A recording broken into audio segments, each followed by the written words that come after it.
아주 핵심이라는 거죠. 그러니까 오늘도 이 교회를 이루어가는 그런 분은 바로 하나님, 특히 더 정확하게 구체적으로 얘기하면 성령의 역사로 교회가 세워진 줄을 믿기를 축원합니다. 자, 그러면 교회라는 테마는 되게 다각도로 여러 가지 얘기할 수 있어요. 교회는 어떤 사람들이 모여야 되느냐? 교회는 어떤 일을 하느냐? 교회는 어떻게 세워야 되느냐? 어떤 존재적인 면에서, 발전적인 면에서 얘기할 수도 있고요. 요번에 4주 동안에는 어떤 얘기를 하고 싶냐 하면 성경 역사 안에 있었던 교회들의 모습은 어땠는가? 그 각각의 시대마다 교회가 있었겠죠. 그래서 요번에는 역사 속에 있는 교회들을 통해 올바른 성경적인 교회의 모습들을 찾고 우리 선양교회가 그렇게 나가기를 바랍니다. 자, 그러면 여러분, 교회라는 단어가 제일 먼저 쓰여진 데는요, 진짜 구체적으로 교회라고 언급이 된 데는, 자, 솔직히 얘기하면 예수님이 가이사랴 빌립보 갔을 때예요. 거기에서 베드로가 대답을 하잖아요, 그죠? 주는 그리스도시요 살아계신 하나님의 아들입니다. 이 대답하고 난 다음에 예수님이 거기서 뭐예요? 내가 이 반석 위에 내 교회를 세우느니. 거기에 교회가 처음 등장했거든요. 그러면 생각할 때, 그럼 그 전에는 교회가 없었나? 그렇죠? 근데 그 전에 교회가 있었을까요, 없었을까요? 자, 교회의 의미가 뭐예요? 예수를 그리스도로 고백한 사람들의 모임, 이게 교회죠. 그럼 예전에는, 구약 시대에는 교회가 있었을까요, 없었을까요? 있었다고 봐야죠. 예수님이 있기 전에. 왜냐면 예수님을 믿는 사람들이 구원을 받는데, 구약 시대 사람들은 어떻게 구원받았어요? 장차 오실 예수 그리스도를 믿고 구원받았다고요, 구약 시대에는. 그러면 장차 오실 예수 그리스도를 믿는 사람들의 모임이 있었다면 거기는 뭐예요? 교회. 그러면 좀 더 포괄적으로 좀 넓게 얘기하면 이거 다 교회예요. 보세요. 에덴 동산, 교회 맞죠? 하나님을 믿고 예수님을 믿는 에덴 동산. 노아의 방주, 이거 교회 맞죠, 그죠? 뭐 출애굽하기 전에 그 광야에서 떠돌던 이스라엘 백성들, 교회 맞죠? 하나님을 믿는 선택받은 백성들의 가나안 땅에서의 삶, 포로지에 잡혀갔지만 하나님밖에 없어요, 예수를 믿는 이 회당에서의 예배에 있는 교회, 이 회당에서의 모임, 다 교회라는 거예요. 그렇다고 한다면 이 중에서, 이 많은 교회들 중에 오늘은 특히 본문에 있는 광야교회를 얘기하려고 합니다. 자, 광야교회, 맨 땅에 그냥 평평한 광야에 하나님의 교회가, 건물 없어요, 그죠? 교회가 있었는데, 이런 표현을 누가 썼는가? 여러분이 이제 그 사도행전 7장 38절에 보면 스데반이 이제 마지막 설교를 하고 돌 맞아 죽습니다. 유대인들 앞에서 스데반이 마지막 설교를 할 때 7장 38절에 모세에 대해서 이렇게 설명을 해요. 자, 7장 38절 올라가 있으면 한번 읽어보실까요? 7장 38절 읽어봅니다. 시작.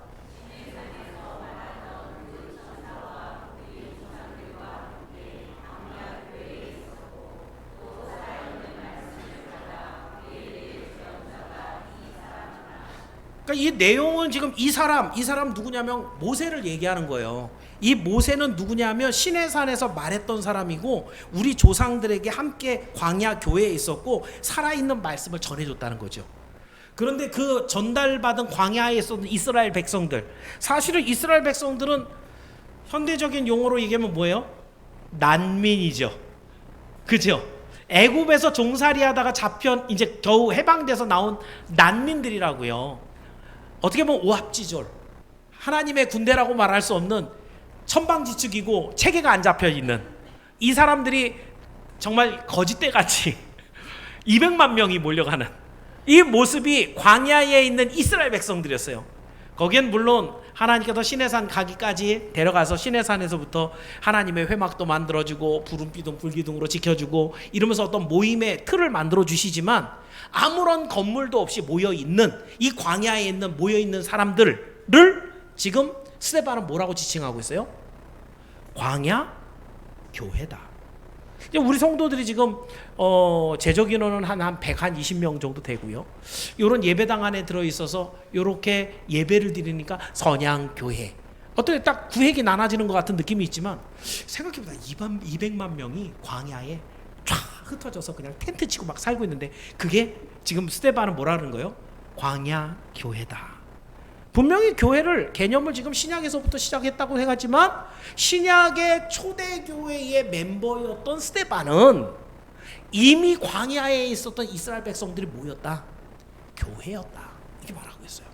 그렇다고 한다면 가장 처음에 이제 하나님께서 불러서 만들어주신 이 광야 교회 과연 어떻게 만들어졌고 어떤 목적으로 만들어지길 원하셨는지 우리 하나님의 그 의도를 오늘 본문을 통해서 살펴보고 우리 선양교회도 하나님이 기뻐하시고 원하시는 성경적인 교회로 세워지기를 주의 이름으로 축원합니다. 그래서 오늘 드리는 말씀 제목을 광야교회, 그래서 한 3가지 정도 살펴볼 거예요. 첫 번째는요, 이 광야교회는 아까 우리 찬양한 것처럼 하나님의 신실한 언약으로 세워집니다. 자, 본문 1절부터 한번 내려가 봅니다. 1절 말씀 읽어봅니다. 시작.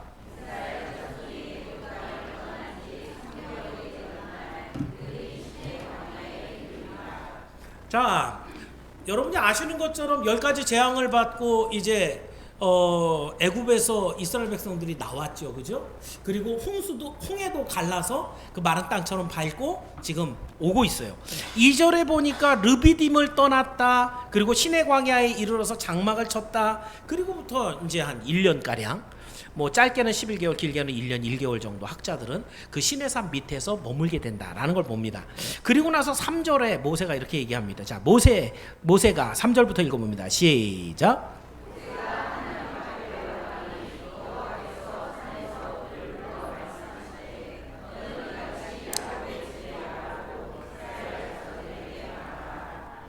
지금 모세를 불러서 하나님이 말씀하시죠, 그죠? 그런데 여기에 독특하게 이제 하나님의 신명, 하나님의 이름이 2가지가 다 쓰였어요. 여러분이 흔히 알고 있는 제일 많이 나오는 엘로힘이라는 말하고 그다음 여호와라는 말입니다. 근데 이제 하나님의 이름이 되게 여러 가지가 등장을 해요. 그래서 그 여호와 뭐 샬롬이니 이런 접두어를 붙여갖고 여러 가지 이름이 만들어지기도 하는데 그 중에서 가장 많이 등장하는 이름이 바로 이 2가지예요. 그런데 이 2가지 이름을 제가 왜 지금 얘기하냐면 처음 모세가 하나님을 만났던 출애굽기 3장 4절에 그 하나님의 이름은 엘로힘이었어요. 그 엘로힘이라는 그 이름, 거기 안에는 창조의 하나님, 능력의 하나님, 이런 의미가 많거든요. 그러니까 쉽게 얘기하면 모세는 처음 하나님 만났을 때 하나님에 대해서 좀 잘 몰랐다는 얘기예요. 처음 모세가 하나님을 누구한테 배웠을까요? 엄마한테 배웠겠죠. 그죠? 전 누가 먹였어요? 모세가 엄마 전 먹고 살았죠. 그죠? 그래서 그 젖될 때까지 엄마에게 들었는데 솔직히 여러분 젖될 때쯤이면은 뭐 길게 잡아도 한 10살 이렇게 잡는다고 치더라도요, 10살 때까지 배운 걸 갖고 평생 가져가나요? 잊어먹었죠. 그죠? 그래서 어떻게 해요? 40살 때 하나님 잘 모르니까 어떻게 해요? 내 힘으로 우리 백성 한번 구해보겠다. 그래서 자기 힘으로 때려갖고 죽이고 도망가잖아요. 하나님의 뜻, 하나님의 방법 잘 몰랐어요. 그 다음 40년 동안 뭐예요? 미디안 땅에 가서 광야에서 이드로의 그 양을 칩니다. 이드로는 다른 신을 섬깁니다. 그럼 그 신 가운데 살아가는 모세가 하나님을 더 명확하게 알았을까요? 더 많이 잊어버렸을까요? 더 많이 잊어버렸겠죠. 몇 년 동안? 40년. 그리고 80살이 됐어요. 그러니까 그 하나님이 나타나셨는데 떨기나무에 나타나셨어요.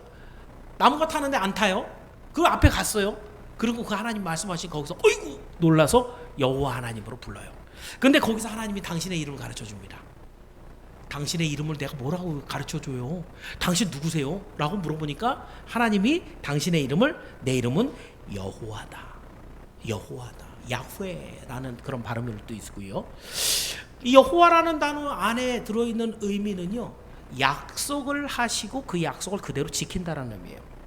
자, 그렇다면 여러분 지금 하나님께서는 여호와라는 이름을 써주시면서 나는 여호와 하나님이다, 나는 내가 한 약속을 그대로 지키는 하나님이다 라는 거고요. 그 다음에 써있는 여러분 3절에 읽었는 이같이 야곱의 집에 말하고, 옛날 성경은 야곱 족속에게 말하고였어요. 번역되게 이제 이번에 다시 바뀌 야곱의 집.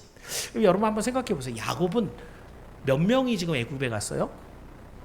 70명이 갔죠. 그죠? 그리고 지금 나올 때는 이 야곱 이스라엘 민족이 몇 명이나 됐어요? 남자만 60만 명이고 여자 아이까지 하면 한 200만 명 된다고 봐요. 그죠? 왜 이렇게 많이 늘어난 거예요? 400년이 지나긴 했지만 400년이 지난다고 모든 민족이 그렇게 많아져요? 아니죠. 어떤 민족은 살다가 없어지기도 해요. 전쟁이나 전염병 때문에. 그런데 70명 딸랑 갔는데 400년 만에 200만 명이에요. 200명도 아니고 200만 명으로 늘어났어요. 그거 왜 그런 거예요? 여기에는 아브라함에게 한 약속이 있었어요.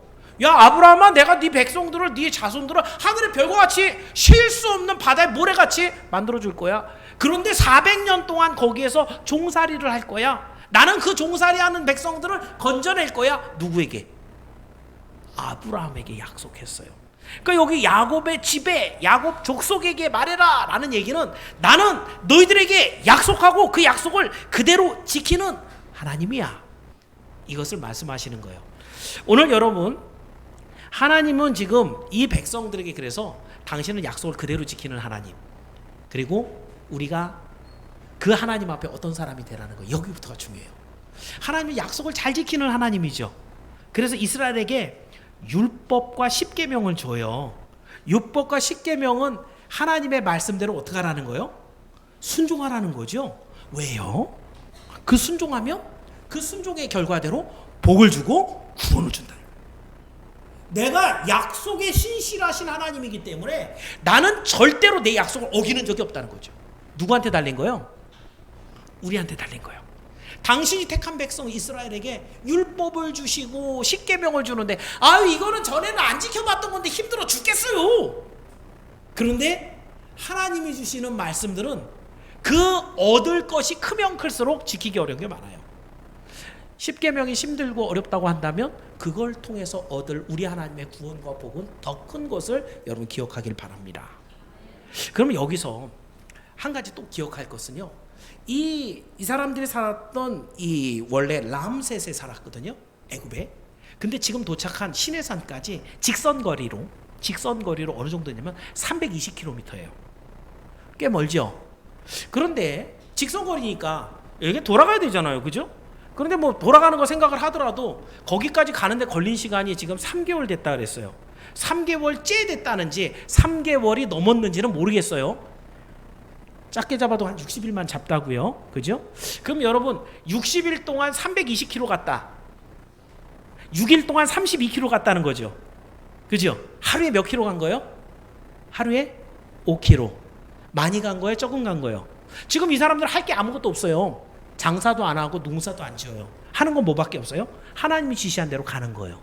가는데 빨리 가는 것 같아요, 늦게 가는 것 같아요? 자, 경포가 한 바퀴가 도는데 1시간 조금 넘게 걸리거든요. 총 길이 한 바퀴 뺑 그냥 딴 데 안 보고 도는데 4.6km예요.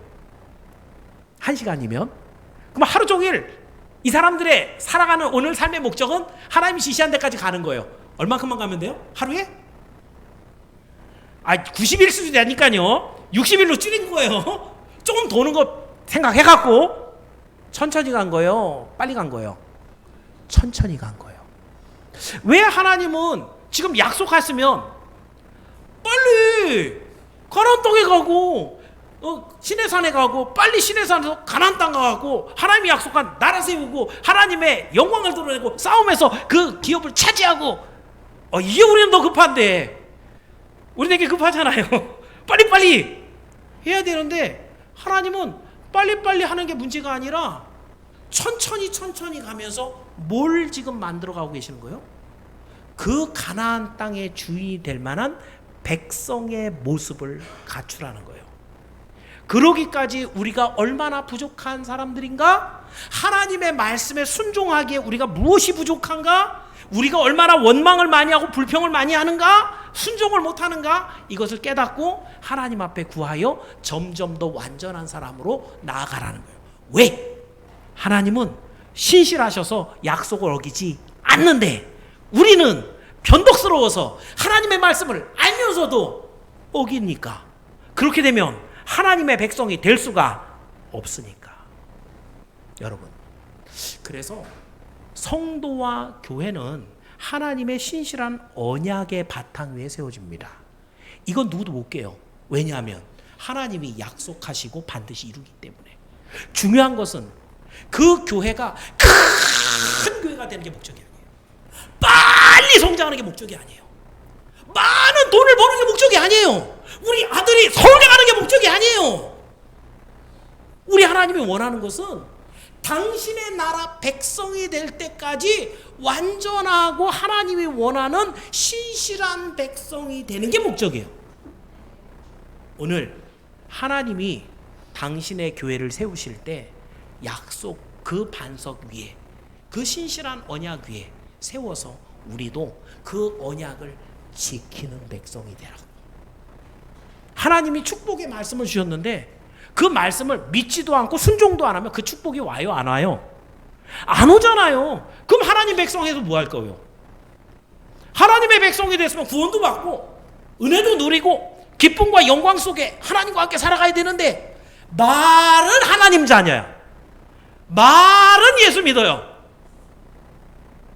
그런데 하나도 이루어지지 않고 빨리만 달려가고 있다고 한다면 하나님의 나라는 이룰 수가 없어요.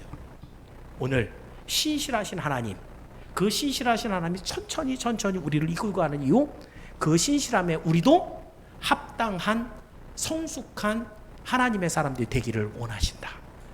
이것을 기억하면서 오늘 우리가 교회를 세워갈 때 하나님의 언약의 그 바탕 위에 하나님의 뜻대로 신실하게 세워지는 여러분이 모두 되기를 주의 이름으로 축원합니다. 두 번째로, 그러면 그런 교회를 어떻게 이끌어 가시는가? 독수리 날개로 훈련을 받게 하십니다. 자, 본문 4절인데요. 4절 말씀 한번 읽어보겠습니다. 4절 시작.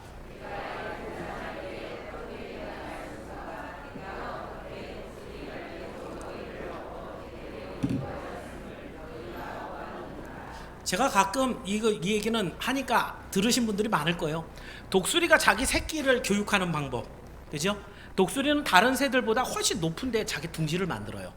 그리고 이제 알을 까고 난 다음에 이제 자라잖아요. 그러면은 그때까지는 먹이를 잡아다가 먹이면서 하는데 이제 털이 나고 뽀송뽀송하고 이제 날개가 퍼덕퍼덕거리기 시작하면 어떻게 해요? 그 둥지에서 밀어서 떨어뜨려 버려요. 그러니까 본능적으로 떨어지고 있는 새끼가 어떻게 해야 되겠어요? 날개가 있으니까 일단 퍼덕퍼덕 하겠죠. 그럼 날아요, 못 날아요? 못 날아요. 그러니까 휙 떨어질 거 아니에요. 그 밑에는 바위가 있는 그런 바위산에 보통 이 독수리가 이 둥지를 틀어놓거든요. 근데 띡 떨어져서 바위에 떨어지기 바로 직전에 독수리가 날개로 턱 바닥으로 다시 올라. 어저께 우리 아들하고 얘기를 하다가, 근데 만약에 그 독수리가 실패해갖고 뚝 떨어뜨렸다 이러면 혹시 독수리를 그럴 수 있어요, 그죠? 근데 하나님은 떨어뜨려요, 안 떨어뜨려요? 안 떨어뜨려요. 그렇게 떨어지는, 지금 우리 독수리 날개에 업어서 갔다라고 표현하고 있지만 이 이스라엘 백성들을 독수리 날개로 지금 훈련하고 있다는 거예요. 그럼 계속 이렇게 떨어뜨리다 보면 새끼도 오기가 생기겠죠. 에이, 내가 날라본다. 그래서 결국은 퍼덕퍼덕거리고 나르기 시작하겠죠. 지금까지 여러 차례 떨어지면서 죽을 뻔한 고비를 넘겨가면서, 야, 이까짓 건 아니야, 내가 죽을 뻔한 게 한두 번이 아닌데, 그러면 거기서 쫙 피고 날기 시작하면 이 독수리가 나중에는 한 번 날기 시작할 때 6,400km를 날른답니다. 아까 제가 320km라고 했죠, 직선거리가. 그러면 6,400이면 딱 20배예요. 그러니까 독수리는 다른 새들하고 다른 이유는 훈련 방법 자체가 다른 거예요. 강하게 키우는 거죠. 그래서 그 독수리가 이 창공의 금수 중에 창공의 왕이 되는 것, 바로 그 어미새가 이렇게 길러내기 때문이죠. 다시 한번, 교회는요, 하나님께서 그 교회를 이끄는 방식이 바로 이 독수리의 날개입니다. 그 날개로 반드시 받아줘요. 하지만 그 독수리가 정말 제대로 날 때까지 둥지에서 뚝 떨어뜨리는 그런 일들을 합니다. 430년 동안 종사를 했어요. 아무것도 배운 것 없이, 다른 별도의 교육 없이 애굽에서 나왔죠. 이스라엘 백성들이 뭐 좀 바뀌려면 시간적인 여유가 없잖아요. 근데 첫 번째부터 하나님이 뚝 떨어뜨려 버려요. 10가지 재앙을 하고, 바로도 꼼짝 못해, 자기 아들도 죽었어, 이러 나오는데 홍해 앞에서 뚝 떨어뜨려. 이 애굽 땅에 매장할 데가 없어서 우리를 죽이려고 턱 받아내는 거예요. 쫙 갈라서 거기로 쫙 건너가. 그 뒤에는 애굽 병사를 다 죽여버렸어요. 광야에 들어갔어요. 이야, 우리 살았다 찬양하고 난리가 났죠, 그죠? 근데 이틀도 안 가서 물이 없죠. 물이 없는 곳에서 야, 우리가 또 죽게 생겼다. 바위로 쫙 갈라갖고 또 날개. 먹을 게 없을 때, 여러 가지 숨어서 적군들이 덮칠 때, 심지어는 나중에는 우상 숭배의 이 미혹들을 통해서 그대로 떨어져서 인생 죽을 거밖에 없구나 라고 했을 때마다 하나님이 쫙 펴갖고 그 날개에 얹어서 다시 올라가게 해요. 왜요? 이 수많은 어려움들을 겪고 나서 이스라엘 너희는 그저 창공을 날아다니다가 보이는 벌레나 잡아먹고만은 그런 메추라기가 아니라 이 세상을 호령하며 날아가는 하나님의 나라의 독수리로 자라야 된다는 것이죠. 그래서 그들의 믿음을 크게 키우느냐고, 그 광야의 창공에서 하나님께서 독수리로 이들을 업어서 기른 줄을 여러분 깨닫기를 바랍니다. 그래서 여러분, 하나님은 교회를 연단하실 때 이렇게 혹독하게 연단하신 경우가 있습니다. 제가 이제 그 PhD 과정을 하면서 전공 부분이 사실은 역사신학이거든요. 그럼 교회 역사를 보면은 핍박의 역사가 엄청 많아요. 로마 시대의 로마 황제들이 얼마나 그냥 괴롭히는지, 사람들이 얼마나 많이 죽었는지, 우리나라 역사만 하더라도 일제가 얼마나 괴롭혔는지, 이 공산당들이 얼마나 죽였는지, 그 역사들 하나하나를 보면 거기에서 이 사람들의 고백, 주께서 우리를 살리시고 구원의 이 믿음을 주셨는데 내가 어떻게 예수를 부인하고 그리고 내가 이 감옥에서 나가겠습니까? 차라리 난 여기서 죽겠습니다. 이런 사람이 정말 한둘이 아니었거든요. 그냥 이 강의실 같은 예배당에서 앉아갖고 예수님 하나님 아들이에요, 예수님 믿으면 천국 가요, 죄 짓지 마세요, 이렇게 길러갖고 되는 게 아니라는 거예요. 오늘 이 말씀은 여러분이 장차 우리 하나님께서 독수리 날개처럼 반드시 받아주시는데, 그것을 안전하게 잡고 다시 한번 올라가서 여러분은 결국 날개 하는데 그렇게 모진 독수리 훈련을 통해서 하나님께서 여러분을 연단해 가시고 교회를 세워 가신다는 거예요. 그러니까 여러분, 교회를 세워가면서 우리가 이런 이해가 없으면 하나님의 백성들이 이렇게 잘 열심히 예배를 하는데 왜 교회가 어렵지? 교회 갑자기 왜 이런 일이 생겼지? 이런 생각들이 할 때가 있어요. 예루살렘 교회가 모였는데 갑자기 스데반이 돌에 맞아 죽어요. 아니 뭐 잘못한 것도 없는데 하나님의 말씀 잘 전했는데 왜 돌에 맞아 죽는 거예요? 뭐 하는 중이에요? 독수리 날개로 떨어뜨려서요 땅끝까지 이로 복음 전하라 그랬는데 지들끼리만 모여있으니까 흩어져야 돼! 하나님의 말씀이 나온 거죠. 왜 안디옥 교회가 세상에 세워진 그 모든 교회들이 다 시련을 거쳐서 하나님의 교회로 정금같이 세워집니까? 그렇게 도전하고 우리와 싸우려고 하는 악한 마귀의 권세가 그렇게 강력하게 우리에게 도전해 오기 때문이에요.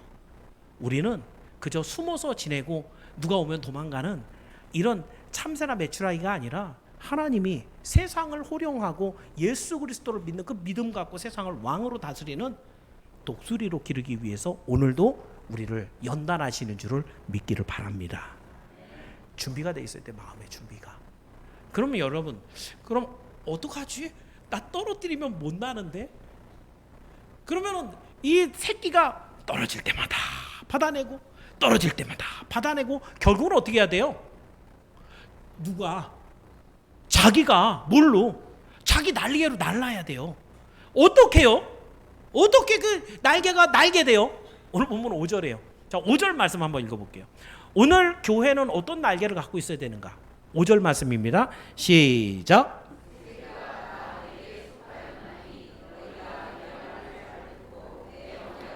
거기까지. 자, 세계가 다 하나님께 속가했다 그러죠. 그리고 나서 우리에게 두 가지를 요구했어요. 한 가지는 뭐예요? 너희가 내 말을 잘 듣고 들어야 돼. 말씀을 듣지 않은 사람은 날개를 펼 수조차가 없어요. 날개가 뭔지도 모르는데. 그잖아요. 하나님 말씀을 잘 듣는 거예요. 바른 하나님의 말씀을 듣는 거예요.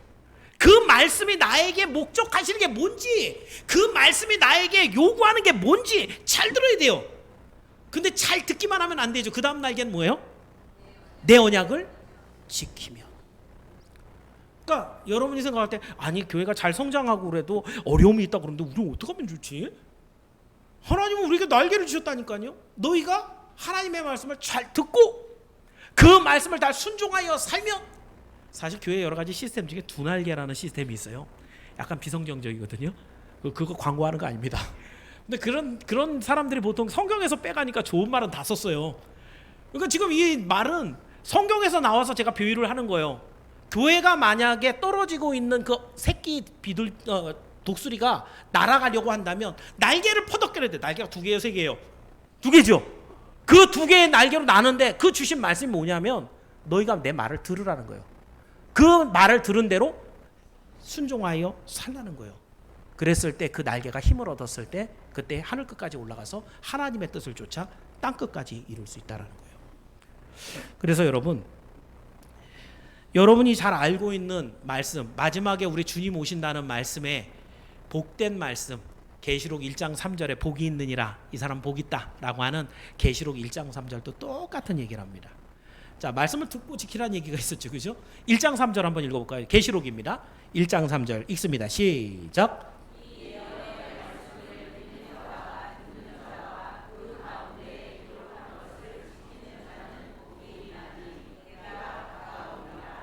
제가 반복해서 말씀드리면 읽는 자, 듣는 자들입니다. 원어에서는. 그래서 이게 예배의 모습이라고 그랬어요. 그러니까 읽는 자, 듣는 자들은 한 가지 일을 하고 있어요. 하나님의 말씀을 읽어주고 누구는 듣고 있는, 자꾸 듣는 거죠. 그리고 그 말씀은 어떻게 하래요? 가운데 기록된 것을 지키는 자. 다른 방법은 없어요. 이 사람들은 복이 있어요. 왜요? 하나님께서 주신 그 날개를 갖고 창공 끝까지 올라갈 수 있는 하나님의 능력을 받기 때문이죠. 그래서 여러분, 오늘도 여러분이 하나님의 말씀이 더욱더 집중하여 들으시길 바랍니다. 그 들은 말씀이 여러분을 감동시킬 때 그 말씀에 따라 행하시길 바랍니다. 사람들이 나를 어떻게 볼까? 이런 것들은 성경에 없어요. 신경 쓰지 않으셔도 돼요. 여러분이 하나님의 말씀을 듣고 그 말씀대로 행하는 이 2가지 갖고 하나님은 여러분의 삶을 변화를 준다는 거예요. 세상과 싸워서 이길 능력을 주신다는 거예요. 혹시 말씀을 많이 못 들었다, 열심히 읽어보십시오. 우리 밴드를 들어와서 또 읽어보십시오. 근데 밴드는 좀 그렇긴 하죠. 발가락 파고 있어도 괜찮고 코 후벼도 괜찮은, 집중력이 떨어진다는 거예요. 하나님의 말씀 앞에 나와서 겸손하고 낮아진 자세로 귀를 열고 들을 때 현장감 있는 이 말씀이 가장 여러분에게 효과적으로 역사합니다. 그리고 그 말씀이 여러분을 감동시킬 때 그 말씀을 외면하거나 주저하지 마시고 오늘 일어서서 퍼덕거리십시오. 그랬을 때 우리는 날아갈 수 있습니다. 이것을 기억하면서 교회는 하나님의 말씀을 듣고 그 말씀에 순종함으로 세워진다. 이걸 기억하면서 오늘 우리 선양교회가 그렇게 날아가게 되기를 주의 이름으로 축원합니다. 마지막은 그러면 이렇게 쉽지 않은 하나님의 신실하신 언약에 우리도 신실하게 되어서 하나님의 말씀을 듣고 열심히 순종함으로 그 교회를 세워가면 반드시 그 뒤에는 뭐가 있어야 돼요? 하나님 약속하신 복이 있어야 돼요. 그죠? 그 복에 대한 내용이 5절 6절입니다. 자, 5절 6절을 한번 읽어봅니다. 5절 6절 시작.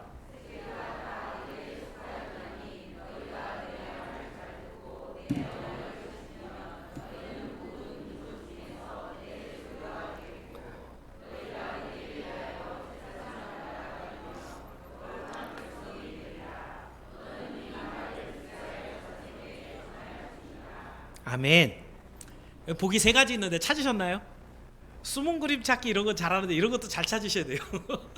자, 5절 앞부분은 제가 아까 설명을 했고요. 5절 뒷부분에 맨 처음 나오는 게 뭐예요? 모든 민족 중에 내 소유. 이건 얼마 전에 제가 설교했던 세굴라입니다. 킹제임스 버전에서는 특별한 보물, 어떤 것도 상해를 가할 수 없도록 하나님이 보존한 보물, 이런 뜻이에요. 세굴라의 뜻이. 모두 못 건드려요. 아무도. 그래서 신약 성경에는 원수가 여러분을 손끝도 하나 못 댄다고 얘기를 하고 있어요. 못 건드려요. 하나님이 구원하기로 작정한 하나님의 백성 인 찍어준, 그래서 아버지께로 데려간 속사람이 다시 한번 강건하여져서 그 교회 안에 하나 된 그 멤버들은 못 건드려요. 세귤라란 말이에요. 하나님의 보물이라고요. 이걸 못 건드려요. 그래서 이 하나님께서 그를 귀하게 여기시고 인도하셔서 구원하신다. 두 번째는 뭐예요? 6절에 보니까 내가 뭐가 된대요? 제사장 나라. 제사하고 봉사하는 제사장이고요. 그래서 여러분이 잘 알고 있듯이 베드로전서 2장 9절에는 우리를 너희는 택하신 족속이요 왕 같은 제사장들이다 라고 했어요. 제가 말하자면 이제 우리가 지금 신약시대 교회 안에서도 목사는 어떻게 보면 주의 종이잖아요. 그죠? 제가 예전에 돈을 참 잘 벌었거든요. 집도 굉장히 컸고. 그리고 뭐 주로 활동하는 무대가 강남이라 아마 제가 거기서 계속 동물병원을 하고 있었으면 우리 애들이 그래도 서울대 연고대는 다 들어가지 않았을까? 왜냐면 그 시스템 제가 다 알거든요.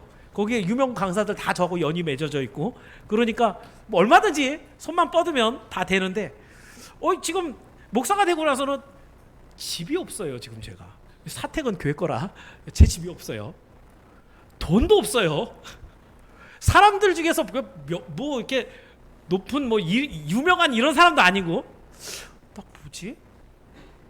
근데 제가 실패한 사람 같아요? 뭐 그래도 그럭저럭 괜찮은 사람 같아요? 성공한 사람 같아요? 사실은 세상 사람들은 아무도 모르지만 하나님은 알고 계시잖아요. 이 세상을 마무리하고 하나님의 심판대 앞에 가서 우리의 모든 삶을 하나님이 마지막에 다 마무리하면서 정리해 주실 때 수고하고 무거운 짐진 자들에게 우리 하나님이 주시는 위로와 상급이 영원토록 있음을 여러분 믿길 바랍니다. 그러니까 목사는 그걸 믿고 이 목회를 하는 거예요. 그걸 안 믿는다고 한다면 목사의 자격이 없어요. 저 지금 나가도 좀 돈 벌으려면 잘 벌 수 있어요. 수의사 자격증 그대로 있거든요. 한 6개월만 하면 옛날 거 다 회복할걸요? 아마 저 정도면 제가 한 달에 한 그래도 1,000만 원 정도 벌지 않을까 싶은데 벌어서 뭐하냐 이거죠. 하나님의 나라에 우리 하나님이 하시고자 하는 모든 일들에 그 마지막 날 주의 영광을 드러내는 일에 사용된다고 한다면 바울이 나는 내 몸을 죽음에 내어준다 해도 하나도 아깝지 않다 그랬어요. 이런 사람들이 사실은 제사장입니다. 오늘 우리가 하나님과 세상 사이에서 여러분이 없으면 세상이 복음을 들을 수가 없어요.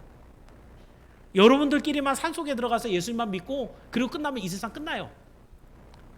그런데 여러분 때문에 여러분 자녀가 여러분의 친척이 여러분의 주변에 있는 사람들이 예수를 만나요. 저 사람 왜 저렇게 살지? 저렇게 정직한 저 이유가 뭐지? 저 사람 뭐 때문에 저렇게 살아? 그런데 알고 보니까 생명의 비밀을 갖고 영생의 목적을 갖고 살아가는 나도 그 예수를 만나야지. 여러분은 하나님과 세상을 이어주고 있는 아주 중요한 제사장의 일들을 감당하고 있는 줄을 믿기를 바랍니다.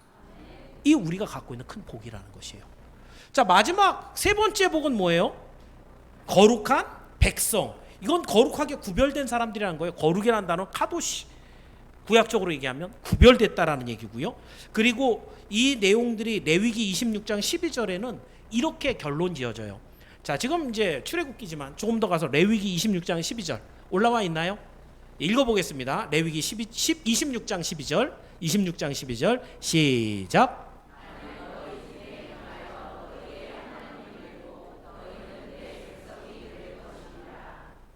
여러분, 하나님 나라에 누가 갈까요? 저요 그러지 마시고 좀 더 실학적으로 하나님이 기뻐하는 사람이 가겠죠. 더 정확하게 얘기하면 구별된 사람이 갑니다. 아무나 가는 거 아니에요. 하나님 구별하셨거든요. 성령으로 얘기하면 도장 찍어서 구별했잖아요. 그것을 더 정확한 성경의 용어로 하면 거룩한 사람입니다. 구별이 거룩한 얘기고요.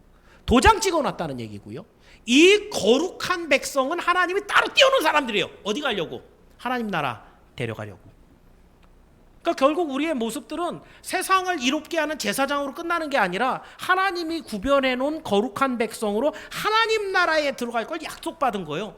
이 레위기 안에는 늘 그래요. 나는 네 하나님이고 너는 내 백성이다. 이거예요. 오늘날도 예수님이 그렇게 얘기하셔요. 너희 이제 아버지를 아버지라 불러라. 이제는 하나님 정도가 아니라 아버지, 아빠 이렇게 부르라는 거예요. 그 하나님의 특별한 구별 속에, 구별된 거룩 속에 하나님 나라에 들어갈 사람. 제가 그래서 가끔 물어봐요. 여러분 집에 누가 들어갈 수 있어요? 여러분 집에 누구 들어가요? 우리 가족들, 그죠? 근데 제가 예고도 없이 가면 들어갈 수 있어요, 없어요? 비밀번호도 모르고 현관문 앞에가 아니라 그 아파트 들어가는 그 앞에서부터 못 들어가죠, 그죠? 눌렀는데 제가 만약에 모자 쓰고 막 이렇게 마스크 잔뜩 가리고 하면 누군지도 모르는데 누구세요? 아무 말도 안 하면 안 열어줄 거 아니에요? 못 들어가죠. 못 들어가요. 그 집 주인이 들어오라는 사람만 들어오는 거예요. 하나님 나라 주인이신 하나님께서 들어오라는 사람들만 들어갈 수 있어요. 누가요? 구별된 하나님의 백성들, 교회를 이룬 진짜 교회의 성도들이 하나님 나라에 들어가고 초대받았다는 것이에요. 결론적으로 광야교회 성도들은 복이 있습니다. 그 걸음은 그 이스라엘 백성도 생각해 보세요. 종에서 막 나왔죠. 먼지 구덩이를 걸어 다니죠. 한마디로 거짓되죠. 남루하고 피곤하고 볼품없는 이런 모습이지만 이들이 가는 길은 하나님께서 약속하신 구원의 길이었어요. 신실한 언약을 붙잡고 그 하나님을 찾아가는 길, 하나님께서 그렇게 먼지 구덩이에 쌓여 있는데도 내 특별한 보물이야 라고 인정해 주시는, 결국은 그 하나님 나라 가서 그 가나안 땅을 차지하고 왕이 되는 이들이 바로 이스라엘 백성이라는 거죠. 오늘 우리도 그렇게 하나님의 부르심을 받은 줄을 믿기를 바랍니다. 오늘 우리의 언약은 하나님의 신실하심 가운데, 하나님의 독수리 연단 속에서 오늘 우리는 이렇게 하나님의 복을, 약속을 받고 가는 복된 주의 성도들인 줄을 믿기를 바랍니다. 오늘은 광야교회에 대해서 살펴봤습니다. 광야교회는 신실한 하나님 언약 위에 세워지고요, 독수리 날개로 연단을 받고요, 하나님의 약속하신 그 보물, 제사장, 하나님 나라 백성이라는 복을 누린다고 했습니다. 자, 그렇다고 한다면 여러분, 이 광야교회를 세우시는 하나님의 목적이 뭐예요? 결국은 이 광야교회가 목적이 아니죠. 광야에 사는 게, 만나를 먹고 사는 게 목적이 아니죠. 이들은 다 데리고 어디까지 가야 돼요? 가나안 땅까지 가야 돼요. 그죠? 당신의 하나님 나라를 완성하는 게 하나님의 목적이에요. 오늘 우리도 지금 이 광야를 통과하고 있는 광야교회라고요. 선양교회 자체가 목적이 아니에요. 선양교회는 이 연단을 받는 장소예요. 하나님의 일들을 감당하는 장소예요. 이 선양교회의 목적은 하나님이 약속하신 천국이에요. 그래서 오늘도 우리는 그 천국에 가기 위해서 힘든 사람을 위로하는 거예요. 격려하는 거예요. 아직 안 믿어지는 사람을 자꾸 설명해 주는 거예요. 그 하나님의 말씀이 믿어지도록. 그래서 점점 더 많은 사람이 우리 하나님의 찬양을 하면서 영광 올려드리며 이 길을 같이 걸어가게 하는 것. 이게 바로 오늘 이 시대의 교회 운동이에요. 그래서 여러분, 오늘 우리는 이 시내산 언약을 받았음에도 불구하고 이스라엘 백성도 가나안 땅에 들어가 또 실패하잖아요. 우상 숭배하고 나라 잃어버리고 다 포로로 잡혀가는. 그런데 우리는 그 시내산 언약보다 더 확실한 십자가 언약을 받은 사람들이에요. 예수 그리스도께서 내가 다 이루었다, 완성하셨고요, 성령께서 내가 보증한다, 보증하셨단 말이에요. 그러면 이 언약은 우리가 깰 수 없어요. 우린 반드시 갑니다. 그 독수리 날개로 턱 받아서 하나님 올라가신다는 거예요. 우리가 할 일은 이 교회 안에 하나님의 뜻대로 모여서 말씀을 잘 듣고 그 말씀대로 따라 살아가는 이 삶으로 하나님의 백성다운 모습을 갖추는 신실한 주의 자녀들이 되는 것이에요. 오늘도 여러분이 신앙생활하는 분명한 목적을 깨닫길 바랍니다. 그냥 교회 당기는 게 아니에요. 하나님 앞에 내 모습 이대로 지금 가는 게 아니라 더욱 신실한 모습으로 변화되고 성숙해서 하나님이 기뻐할 만한 그런 천국 백성다운 모습으로 자라가는 것. 그래서 더 많은 사람들을 주의 품에 안기게 하는 것. 이게 성경적인 교회의 모습이다. 이것을 깨달으면서 오늘도 하나님과 함께 이 걸어가는 길에 주의 은혜가 충만하기를 주의 이름으로 축원합니다. 기도하겠습니다. 좋으신 하나님, 감사합니다. 오늘 구약의 광야 교회를 살펴보며 오늘 이 시대의 교회를 하나님이 어떻게 세워가시는지 살펴봤습니다. 우리가 하나도 모르는 말씀은 없었습니다. 그러나 이 안에 정말 하나님께서 어떤 약속을 주셨는지, 그 약속을 이루기 위해 우리에게 어떤 훈련을 시키시는지 그리고 잘 이루어졌을 때 우리에게 어떤 복을 주시는지 살펴봤습니다. 우리는 이처럼 하나님의 사랑과 복을 받은 자녀들입니다. 잊지 않게 하옵소서. 우리는 주님 앞에 온전하게 서기를 원하며 하나님의 뜻을 쫓아 살다가 주님의 영광 올려드리는 놀라운 거룩한 백성들이 되기를 원합니다. 우리 안에 있는 여러 가지 문제를 주의 날개로 받아내 주옵소서. 우리의 날개가 더욱더 퍼덕거려질 수 있도록 말씀을 더 많이 풍성한 은혜를 내려 주옵소서. 그래서 주와 함께 나르며